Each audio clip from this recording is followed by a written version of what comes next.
Hi, TikTok. So, I'm an American living in Germany, and I'm asking you to stitch this. If you're an American living abroad, please tell me why you would never go back. Since being here in Turkey, the only thing that I've had to worry about is my education. And in America, that is a privilege to worry about college while you are in college. When I was living in New Jersey, I was worried about rent, groceries, working two part time jobs, and other things that I should not have to worry about as a college student taking a full time load of classes. Like just yesterday, my roommate wasn't feeling well, and her professor picked her up and took her to the doctor and then went to the pharmacy to get her medicine and then read the label and translated it in English so she knows what she's taking. I feel like in America that really wouldn't happen. Like some professors really just don't really care if you pass your classes, let alone are you doing well physically. And I'm an exchange student, so I have to come back at some point, but like I don't plan on living in America forever. So I'm not really going to make a definitive statement and say why I will never go back, but I will tell you why I will stay away for the time being. I live in Germany because I'm happier in Germany. Germany, all of it makes me happy. I'm happy here, which is in relative contrast to what a lot of other people on this app say.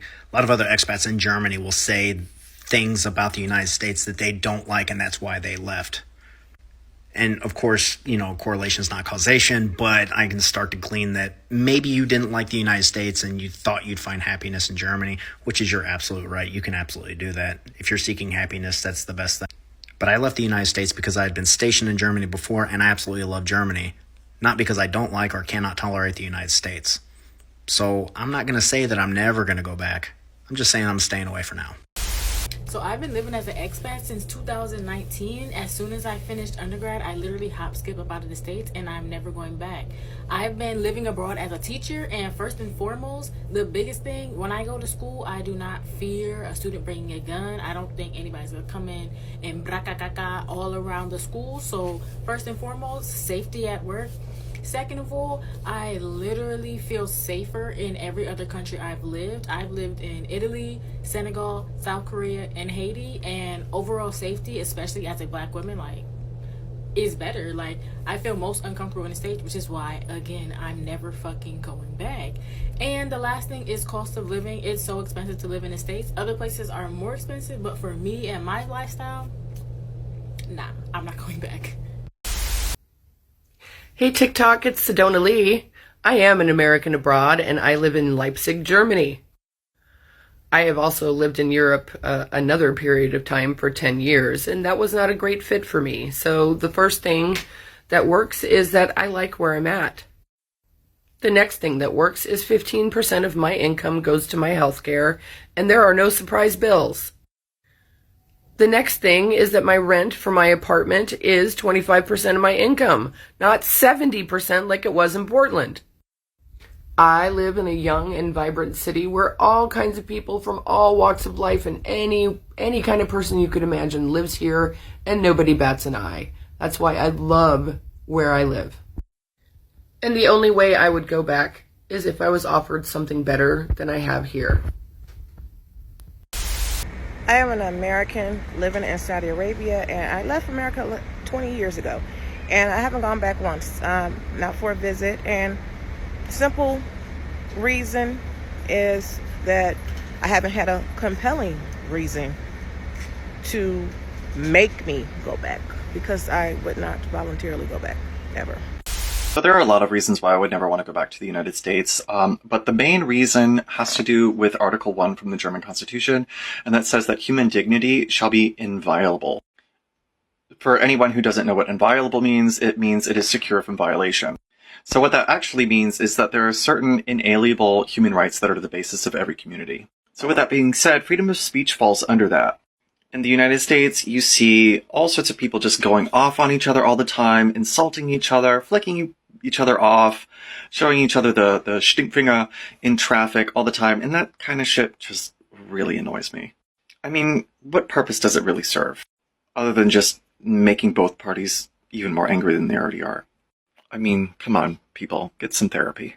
The second one is I am very far away from all these crazy evangelical Christians.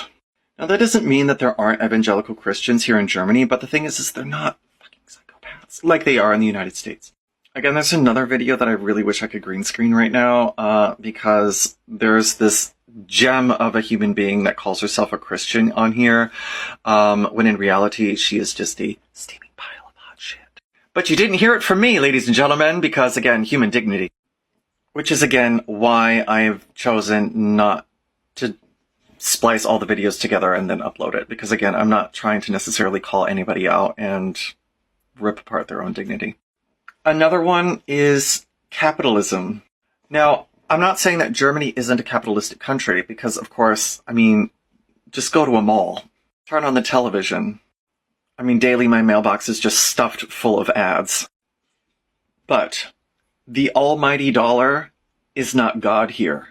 Again, human dignity is so important. I posted another video yesterday about how 8 people died in a tornado at a candle factory because they were threatened with losing their jobs if they left. People died so candles could be made. And all in all, I'm just happier here. I'm extremely comfortable here. I met the love of my life here. I mean, why would I ever want to leave this place? Personally, I just think the United States is way overrated. It's not what a lot of Americans would want you to believe it is.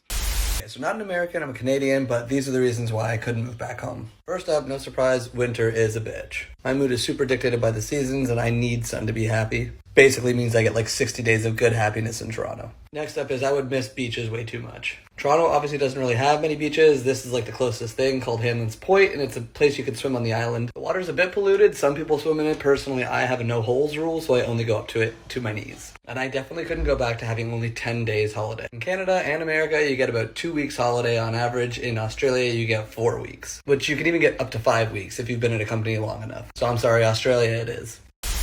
Okay, so I definitely have like a whole list of reasons why. But number one thing is that I think I would be living out of a cardboard box if I lived in the States, because my student loan payments are so high, and teaching in the States, you just don't make a lot of money. And I honestly think that I would be living out of a cardboard box, or be living with my parents, and that that is not, nope. Another huge reason is like these 3 right here, my 3 loves. You can't see. Oh, there she is. I would not be able to have pets in the States. It is so expensive to own pets in the States. Here, like if they get sick and I take them to the vet, the most I've ever spent is like $250, which I mean, it's a lot, but it's nothing compared to what it would be in the States. And that was when Sadie was like really sick. Another reason, cost of healthcare. I just had to go to the ER like a couple weeks ago, and it cost me $43,000 to go to the ER and to be there for hours and get tests done and get medicine included. $43,000, and I only pay like $100 for insurance a month.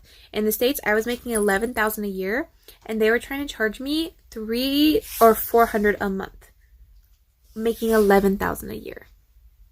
How are you supposed to afford that? And even with that, it wasn't good insurance. I would have still had to pay so much if I had to go to the hospital. Another reason is I feel so safe here. Korea is not as safe as people say it is, but it is still very safe. I mean, you still have to be very careful being a woman in any country. You have to be careful. But compared to the States, where I used to literally see gunshots, like the muzzle flares in my neighborhood when I was like a kid, in the States, I feel so much safer in Korea. And just in general, my life here is so much better than I think my life could ever be in the States. So I came to Korea I told everyone I'm going to Korea, I'm never coming back, and it's been 3 years and I'm sticking with that. This goes without saying, and I'm sure many, many other foreigners or Americans especially have said the same thing, but safety.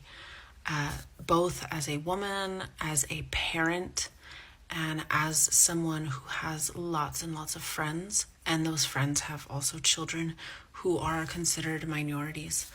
I don't fear for my life, I don't fear for my children's lives, and I don't fear for my friends and their children's lives. That's a huge one for me. Another one is it is so much more family oriented here. Anywhere you go, anything you do, there's always something that is just family oriented. The workforce here is a lot better. The healthcare is way better. And the food